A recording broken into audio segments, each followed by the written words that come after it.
I'd like to start this off with a big thank you to Covington and Jones Day for making this evening possible and for hosting us tonight. I came to this country and this city less than a year and a half ago. And like with most cheesy, cliche immigrant stories, I came here with practically nothing, about $122 to be exact, and my clothes bag. What I did have, though, upon arrival that most new immigrants usually don't have is a lot of lawyers.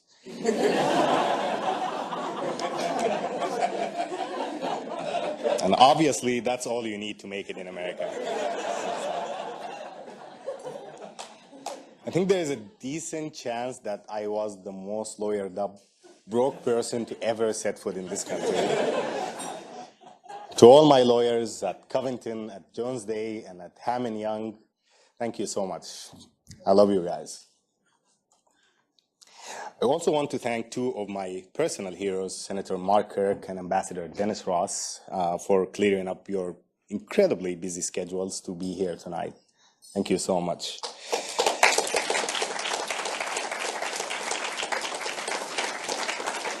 And last but not least, thank you all for coming out tonight to celebrate with us and to commemorate what our team believes it to be not just the launch of a new organization, but the birth of a new movement. Thank you so much for coming out tonight. Before coming to the States, I divided my time between three different organizations: a national one focused on women empowerment and minority protection, an international one focused on intercultural peace building, and a third one focused on engagement of Arab and Jewish millennials across the Middle East and North Africa in direct dialogue and cooperation, and in an effort to disrupt the tedious state of affairs in the Middle East and trying to find creative solutions to the long-standing Arab-Israeli conflict. So needless to say, I wasn't my government's model citizen, per se, and much of what I did was in public violation of a lot of inhumane and, for lack of better words, stupid laws.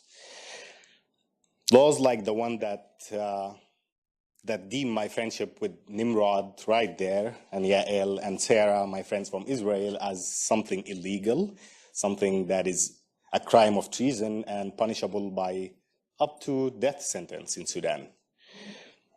So, yeah, but I was okay. I have been doing this for a very long time, since I was practically a child, and I learned to navigate my government very, very well.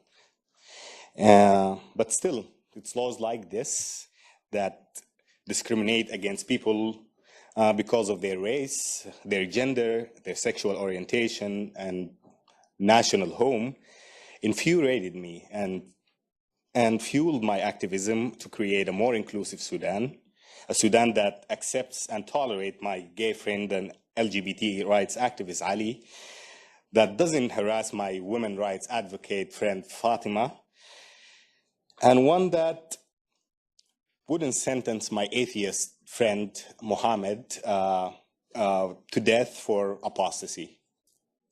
And more importantly, a Sudan that does not tell me who I can and cannot be friends with. Each of these incredible humans I just mentioned have been leaders in our country and have been attacked for their views. There are hundreds of thousands of activists like them across the Middle East and Africa, and who are doing incredible work with the very little resources they have. It is definitely not money that they need, but the direct connection to decision makers here in Washington, D.C. With the right training, network, and policies that favor their mission, there is absolutely no limit to what they can achieve.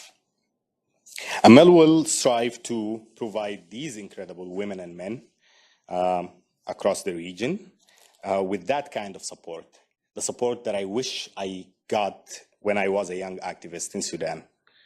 I'm 29 now, so I'm way too old.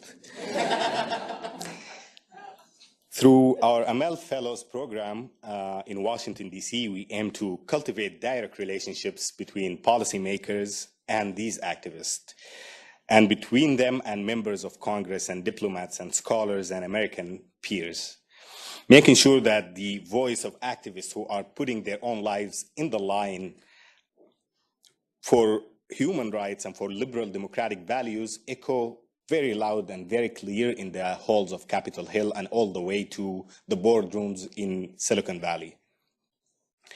In the long run, these innovative change makers who share our democratic values and experiences will be poised to replace the repressive dictators and autocratic regimes. In the past year, I have met some incredibly brilliant policymakers here in DC. Yet some of the most amazing and inspiring people I have met thus far in Washington, D.C. have been Uber drivers, and I'm not kidding at all, Uber drivers and gas station attendants. I have met people who fled horrible atrocities, translators who worked with the U.S. Army in Iraq and Afghanistan, and human rights activists who spent years and years fighting for progressive causes in their native country. They have invaluable hands-on experience in human rights and encountering violent extremism, but who now have to start life over and who have no voice here in the United States. In addition to providing the opportunity for people in the region to come here and be heard, we are creating a speakers bureau to amplify the voices of those already here in this country. The AMEL project has already brought together an incredible team of activists, of policymakers, and all of you guys here in this room tonight. Our founding team is a group of Muslim, Jewish, Christian, and atheists. Our advisors are from Congress and State Department. The people we support are from Africa and the Middle East. The faces in this room tonight are as diverse as it can get. It reminds me of a quote by a great man who stood not so far from where I'm standing right now and famously said, "I have a dream," and forever changed the reality of life here in America. The quote goes, "We may have all come in different ships, but we are all in the same boat now." While Dr. King was referring to the reality of racial injustice in the United States and how it will ultimately affect every single American, I couldn't help but see it being valid also in a more universal context. Especially in today's world, more than ever, our faiths are so interconnected and intertwined. Whether we like it or not, we are indeed on the same boat. What happens in the Middle East and Africa will not stay in the Middle East and Africa, the good and the bad. Similarly, what happens here will affect people in the Middle East and Africa and activists on the ground, and it already has. We in this room are able to choose whether our actions and investments promote the good or the bad in this interconnected cycle.